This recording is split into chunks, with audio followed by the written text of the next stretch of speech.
Hello, everybody. Yesterday, we did a show with one of the great legends of the publishing industry, Peter Osnos. He used to be the publisher of Public Affairs. He was the editor of Donald Trump's Art of the Deal. He has a new book out, LBJ and McNamara. Peter Osnos is more than anything else, I think, a bibliophile. He loves books and he's dedicated his life to books. My guest today has a similar story. Stephen Riggio is the former CEO of Barnes and Noble before his family sold the company 10 years ago. And he is also, interestingly enough, not the author, but the translator of an intriguing new book out, two books actually, called Sicilian Avengers, a novel from the 19th century. Stephen is joining us from New York City, where he lives. Stephen, before we get to Sicilian Avengers, you're from a family, obviously, of book lovers. You're the brother of Leonard Riggio, unfortunately no longer around. He was the executive chairman of Barnes and Noble. Did you grow up in a book-loving family? My brother founded a bookstore, his first bookstore in the mid-'60s. And at a very early age, he was 13 years older than me. And as soon as he opened his first store, he began putting books in my hand. My parents encouraged me to read. I spent a lot of time in the library. My dad was a taxi driver. My mom was a homemaker. But they were very, very literate, and they loved reading, and they loved the idea of their kids going into the book business. And I think I was maybe 10 or 12 years old when my brother put the first serious book that I remember into my hands, and that was Brave New World by Huxley. So, talk about expanding the mind of a 10-year-old. I was kind of off to the races then. I bet for a 10-year-old, you remember the sex scenes the most from Brave New World. Yeah, and then we were on to Kurt Vonnegut and Kafka. So I've been a heavy reader for all my life. And then, of course, later on, I joined the company and, began a whole career in the business of book selling. There was a piece, there's always these pieces in the New York Times, Stephen. I'm sure you read lots of them about how young people these days aren't reading. I'm sure they had similar pieces when you were growing up. But does it sadden you a little bit that perhaps young people aren't reading books in the way that from your generation they certainly did, and they didn't? There are fewer bibliophiles like yourself and your brother and Peter Osnos. When we began expanding the company in the late 70s and the early 80s, people were predicting the demise of reading and bookstores. And then through the late 80s with cable television and video games, and the 90s with the internet, they kept on predicting the demise of the book business. And even through today. Yet the book industry is larger than the movie industry, and it always has been. So it's been an amazingly resilient industry in the face of so many other forms of entertainment being available. So I think it's more myth than reality. Today, Barnes and Noble has as many stores as it did when I left the company in about 10 years ago. So I think it's a remarkably resilient industry. And the fact is that young people are reading today.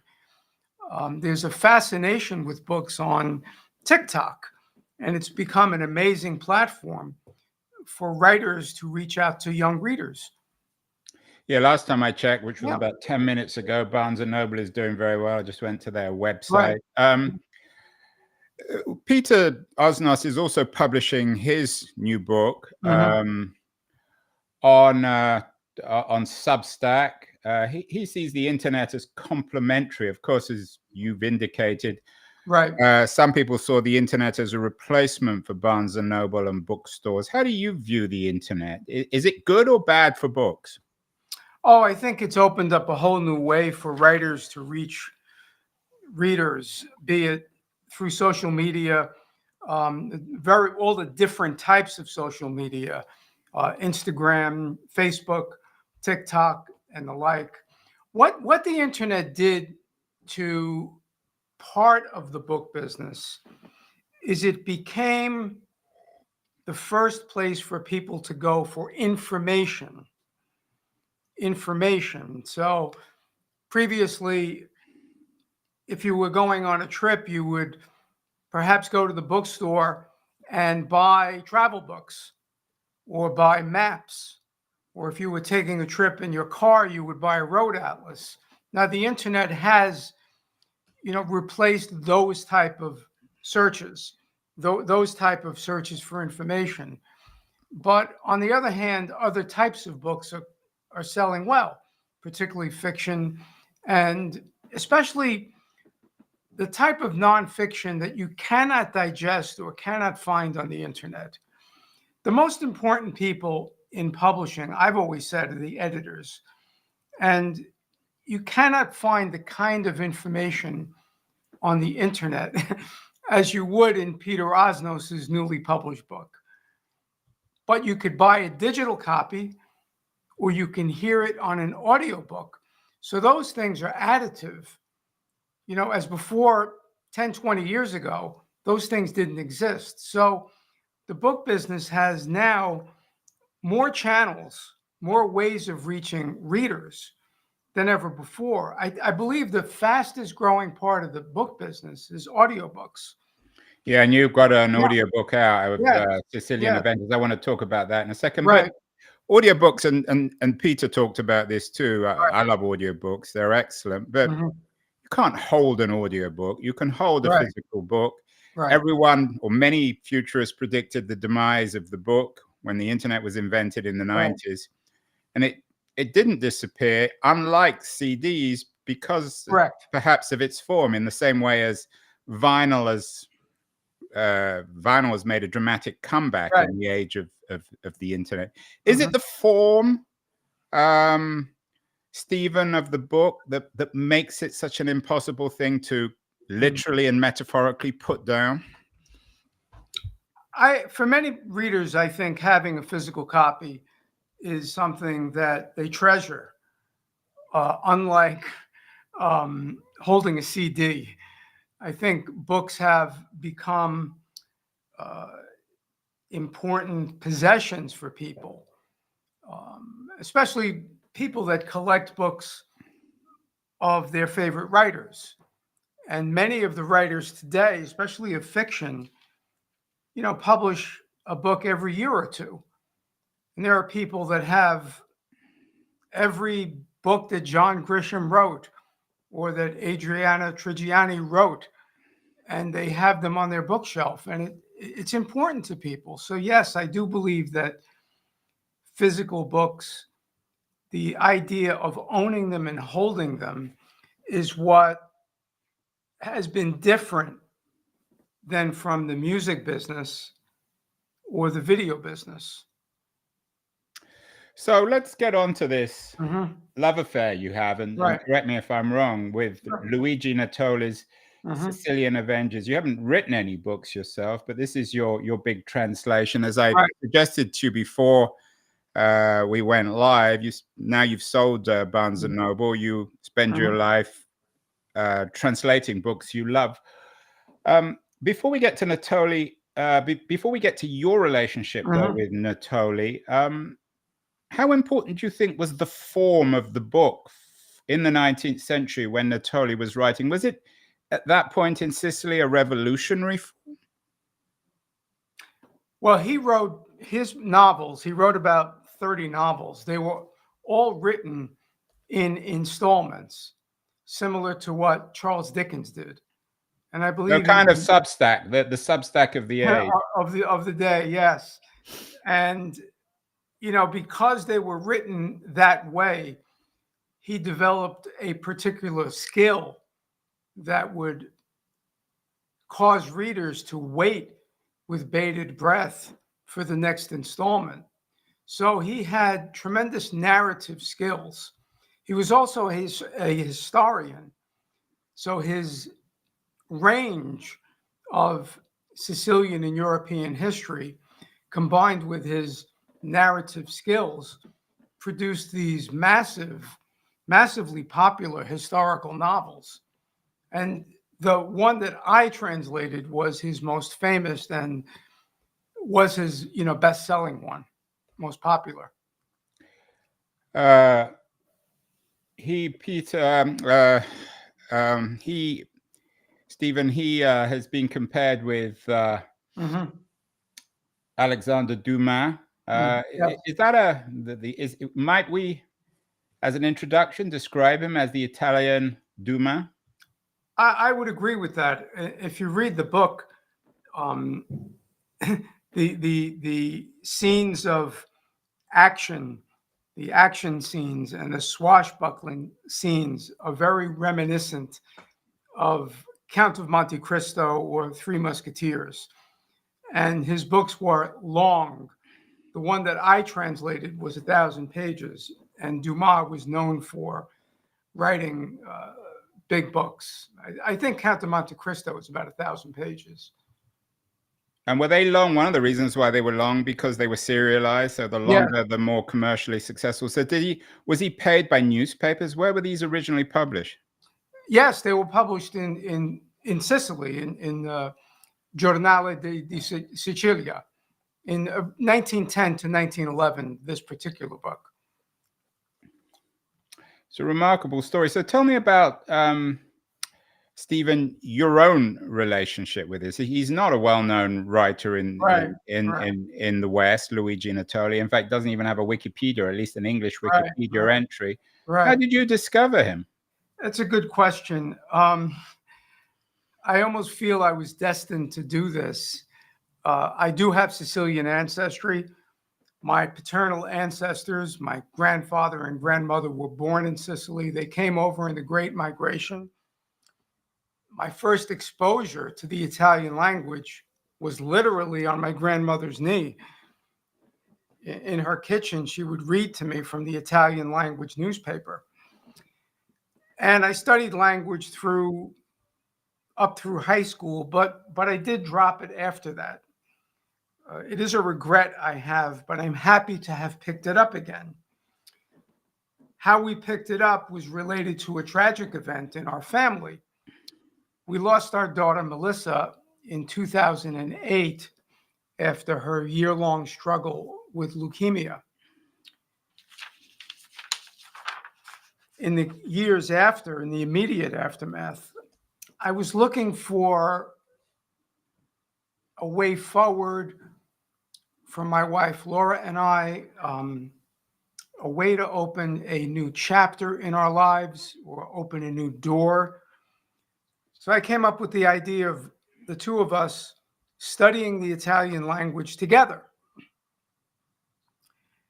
And we began, and it was the beginning of a new chapter in our lives. And it was great for me because I got back to the language. And it was great for her because she joined me, in learning it anew for her. So that was great. And a few years into it, our teacher gave us this novel by Luigi Natoli to read. And, we thought we would read a couple of chapters and then move on to something else, but we fell in love with the book. As a young kid, I loved the adventure stories of Dumas, of Hugo, all of the novels of Dickens. So I was a very heavy reader of big books. So you preferred the you preferred the Dumas to you mentioned Brave New World, Huxley, that type of book. You preferred the stories to the polemics. Oh, I don't, I wouldn't say preferred. It's just that I was a heavy reader. I read everything I can get my hands on when I Yeah. was a kid. So, we continued on with the story, and I thought, let me try to find an English copy, an English translation, and I want to see how our reading of it compared to the Italian. And I discovered it did not exist. So one day I walked in and told our professor, our teacher, I think I'm going to try to translate this. We had been several years into the lessons, so I think I was very, very good at the language and at the reading.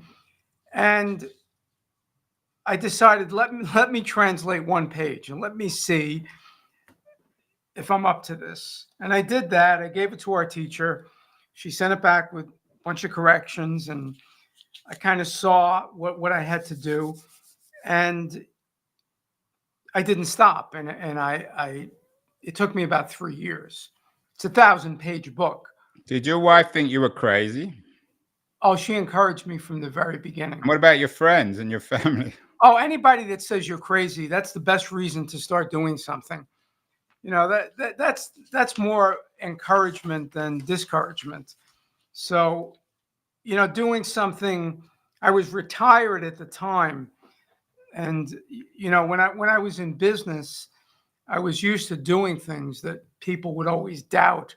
You could never be successful opening up a large bookstore in mid-America in some suburb. So doing something audacious was part of my DNA.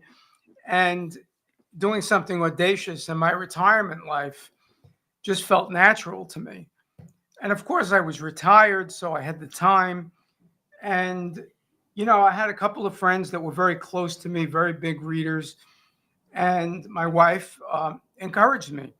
And our professor, she was my biggest, other than my wife, she was my biggest fan. So it was it took a long time, but it was a very nourishing experience. And as I say to people, it took 3 years. It was 1,000 pages. Um, the good news, or if you say the bad news, is Natoli wrote a sequel, and the sequel was 1,700 pages. So uh, I'm right in the middle of reading that now. Oh And I my think God, it's so you're going to do that one. I know that the audiobook comes with an afterword by another of the world's greatest yeah, bibliophiles, Umberto Eco. Was yes. he was he a big fan of Natoli?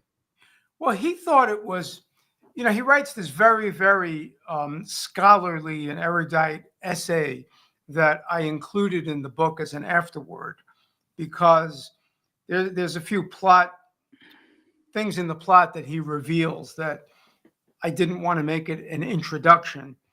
But he went into great depth about how it compares with the popular novels of uh, of French literature, particularly of Dumas.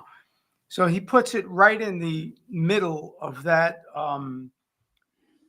type of genre of great popular historical novels.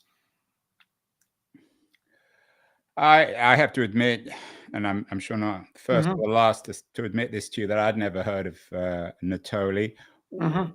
But of course, I am familiar with the most famous of all Sicilian Right, modern novels, The Leopard by right, Lampedusa. right. How does it compare? I know that the uh, Hmm. the uh, the Sicilian Avengers and Natoli are Hmm. bringing a different kind of Sicily to life, perhaps less political. How would you compare these two books, The Leopard Sure. and Sicilian Avengers? Are they entirely different? Well, they are different. I think that the Leopard happens to be one of my favorite books, and even though it's only, I think it's about 240 pages, it is as epic and scope as Natoli's work. It has a grand sweep of history.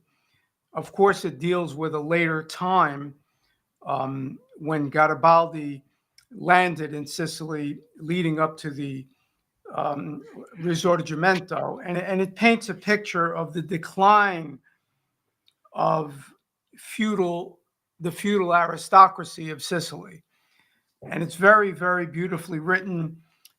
I believe it's undergoing a new translation, by the way, um, by Yeah. by Anne Goldstein. Yeah, I know that Um, the original translation was quite controversial.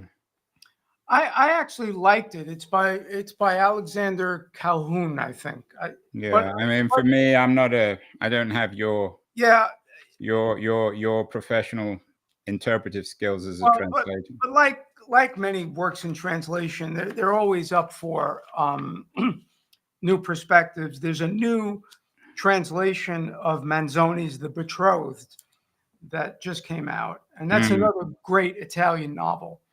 So I think it's very different.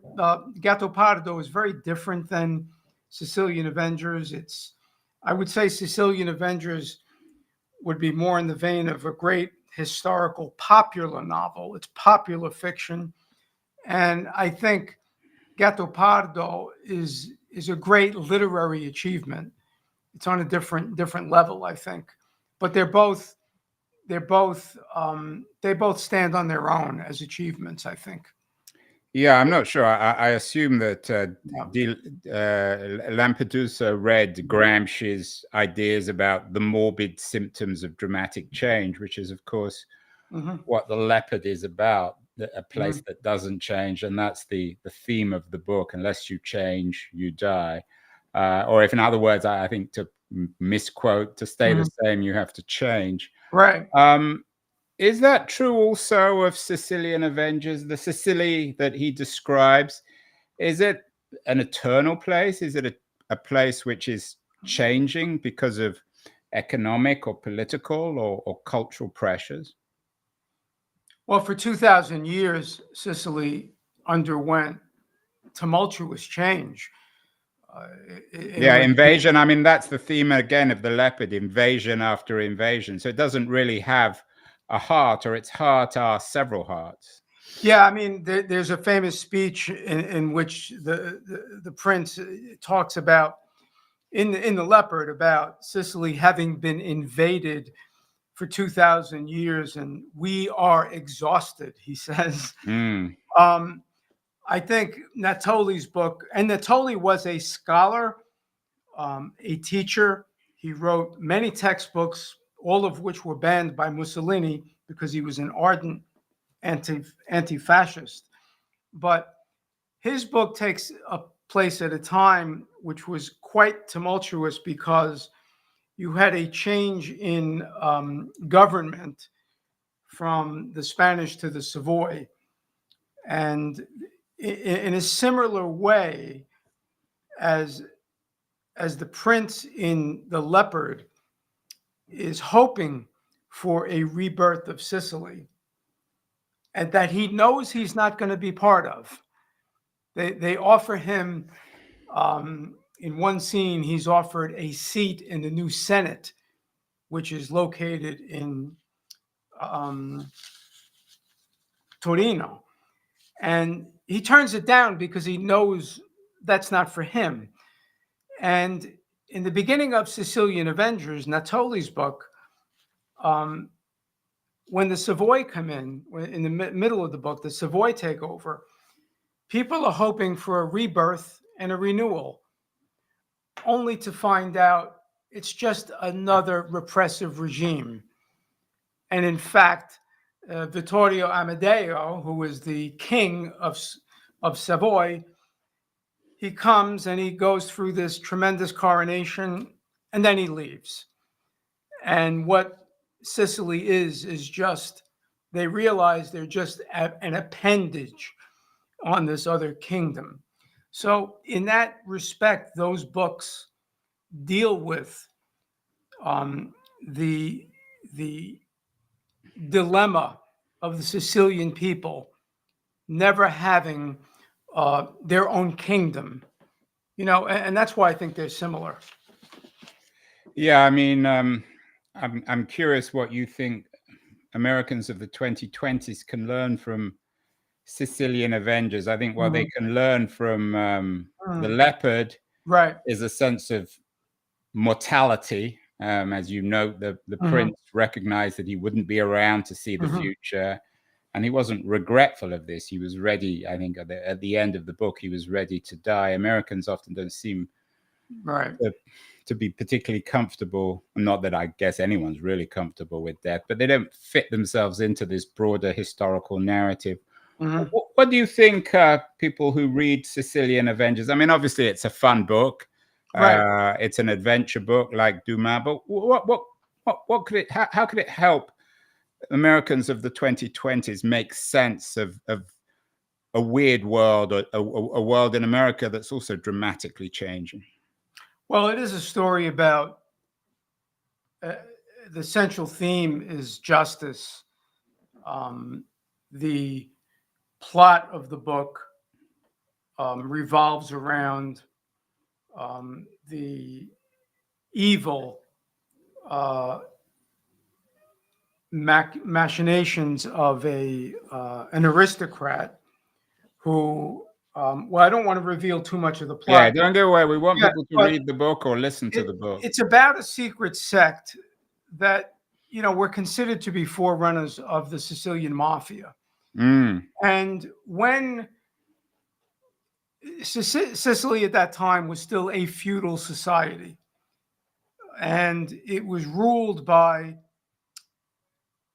barons and aristocrats, and they inflicted tremendous um, injustices and persecution on the innocent and even the church, because it was right deep into the Inquisition at that time. So people were jailed and tortured and executed for heresy. So the people had nowhere to turn, the commoners, the poor, the dispossessed, the disadvantaged. And this secret sect emerges to come to their defense. Now, the way that Natoli builds suspense and mystery is, and it's based in part on myth, in part on history, is they dress as monks during the day. They go into the churches and listen to the complaints of the commoners. Then they meet in the underground tunnels and caves of Palermo and hold these tribunals wearing hoods and masks. So that's the dramatic aspect of the story, which is very different from Gattopardo. So it's very cinematic. Yeah, And although of course yeah, The Leopard was made into one of the greatest films in history. yes, yes, There yes, seems to be some obviously self-evident cinematic potential in Sicilian Avengers. It yes, might be an alternative to the way in which most Americans think of Sicily, 19th that, century, early 20th century Sicily through The Godfather, isn't it? Is it yes, an alternative cinematic vision? yes, yes. And I would add that the Leone Film Group is in development for a 12-part series of Natoli's novel. Wow. Are I you, don't know by the when way, it, in an economic sense, yeah, Stephen, is this publicly owned now? Did you have to pay someone to translate it? How did it work? it's in the public domain. So you just chose to translate it. Right, right. Who benefits from the sale of the books? Well, it's in the public domain, so there's no royalty to pay. So Random House get all the money. No, it's not Random House. I published it with um, Radius Publishing Group, and Okay. Random House did the audiobook, Right, right. which I'm very happy with. And the reader, the narrator, is a terrific narrator. So But if it gets sold to Hollywood, the rights will be just public domain. well, we'll see. We'll see how much they have an interest in. But is it going back to The Yeah, Godfather? yeah, yeah. It's a very different Sicily to the one that The Godfather presents. You raise a good point, because people ask me, what do you hope to achieve with this? Of course, I would like people to be entertained. I would like them to enjoy the story. I would like them to close the book on their last page and buy a plane ticket to Sicily, because it's such a wonderful place to Well, visit. we don't want everyone. I was in Sicily earlier this year, Stephen. Yeah. It's become very fashionable. We don't want everyone going to Sicily, because then it won't be Sicily But anymore. I do want people to discover how rich how interesting Sicily's history is. And Italian Americans and Sicilian Americans have been victims of stereotypical portrayals in the media. It's not all about the Godfather. And if you're Italian, you're not in the mafia. Um, Sicily is a tremendously rich, multicultural society. People talk about America as a nation of immigrants, about New York City as a melting pot, but Sicily has it beat on every front. Because for 2,000 years, while it has been dominated by all these civilizations, it's actually absorbed these cultures and melded them into something that's very uniquely Sicilian. And as you know, Sicily was not part of Italy until 1861. So when you speak to Sicilians today, they consider themselves Sicilian first and Italian second. That may be true of Yeah, many Italians. yeah. I know that the book is a representation in some ways of what you call the dark streets and subterranean caves of Palermo. So it presents Palermo as, I don't know, a Right. stage for adventure. Mhm. In the Leopard,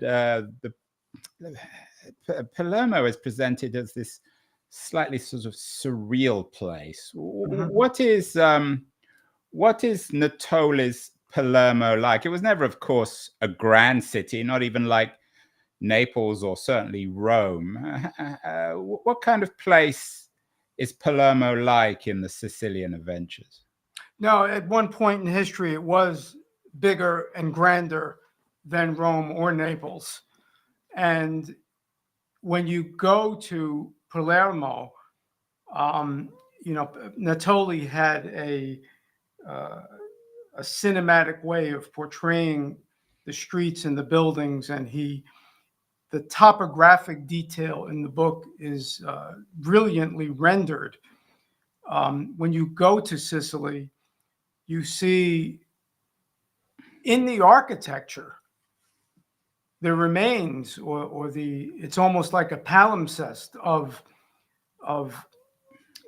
Roman, Arab, Norman, and Byzantine architecture in one building. And then the Sicilian Baroque, which is very different than European Baroque. It's full-bodied Baroque in some of the churches. It really hits you in the face. But it was a grander city than Rome or Naples, absolutely at one time. But it did decline. And when you go there, it is interesting that you still see the remnants of bombed out buildings from World War II. So there's a bit of a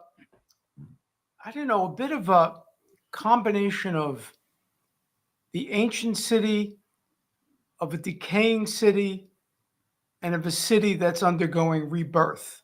Yeah, no, I know that Yeah. Palermo now has become very fashionable. There was a Yeah. piece in the Times recently about how Right. fashionable it's become. It's the new Prague or the new Krakow. Everyone's going there. So things are dramatically changing. It showed up also in the latest television series of the Ripley novels. I'm not sure if you saw that.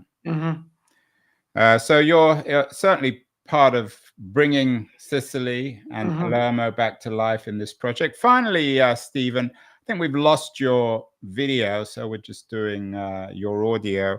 But this is described as by the French critic Schifano as the fifth historical monument of contemporary Italian literature. Final question on that: do you agree with Schifano, and what are the other four monuments? Well, I do. He talks about, interestingly, he leaves out the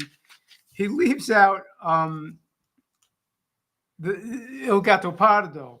He mentions the betrothed, the viceroys, the name of the rose, and History, a novel by Elena by Moranti. So Yeah. I was surprised that he left out Gattopardo. So I would certainly put it in there among those. Well, maybe we can talk about 6 monuments, including the Yeah, leopard. I was just in Sicily, and I met the man that runs the Sciascia Museum in Raccolmuto, and he was very impressed and very happy. Let's say happy that I did this. And everyone I met in Sicily that I gave the book to were just complimenting me for having achieved this. And because it's an important book in Sicily, there was a time, shortly after. I mean, Sicily was there was such a high percentage of illiteracy in Sicily at the turn of the century and the years when the book came out, but it would be read to people. I can imagine. And they would, sit on the steps of the buildings and the apartments as the caretaker would read them the chapters, or the father would read the chapter to the people in the family. And it was for many years the only book that many Sicilians had read.